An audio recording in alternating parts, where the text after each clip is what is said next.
Yesterday I was sitting and enjoying a fine cup of coffee, and it got me thinking about tea and coffee and the ways that we imbibe these beautiful beverages. So, if that interests you, have a seat and listen to my thoughts on why you need a little more tea in your coffee. Please don't actually put tea in your coffee, that'd be gross. The history of coffee in the West goes back to roughly the 16th century in Italy.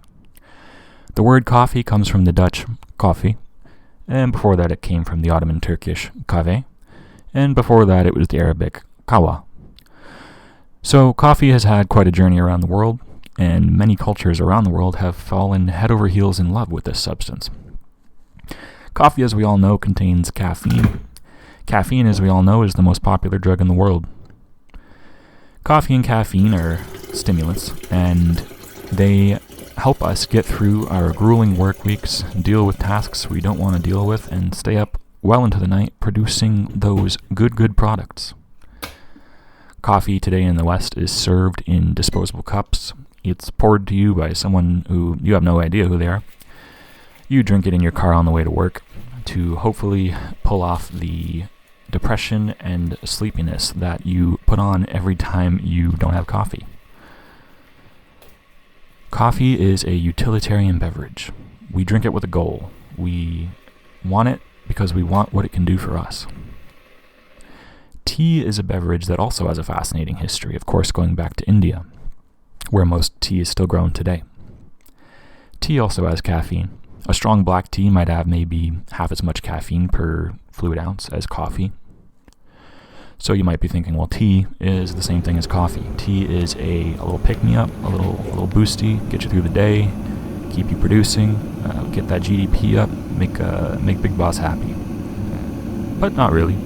I mean, tea has a whole different energy to it. Tea is brewed in a pot.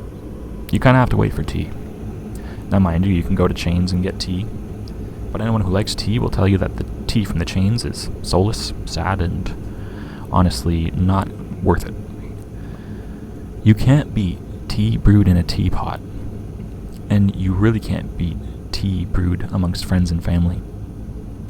As it steeps, you start your conversation, and then as it's ready, you add your cream, your honey, your milk, your sugar.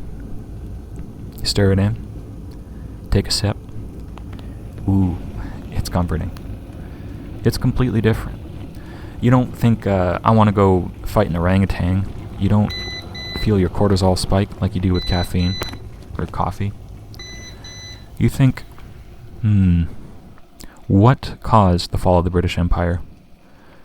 How can I improve my life standing? See? And this is why they don't want you to drink tea. Tea invites us to think. It is the pipe tobacco to coffee's cigarette.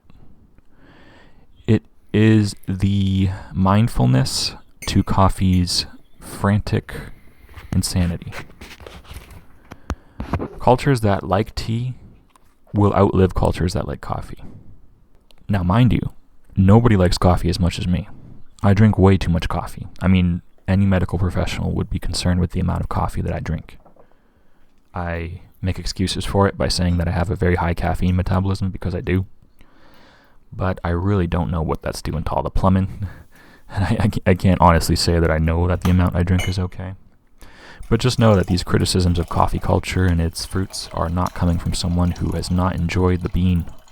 I love coffee. I really do.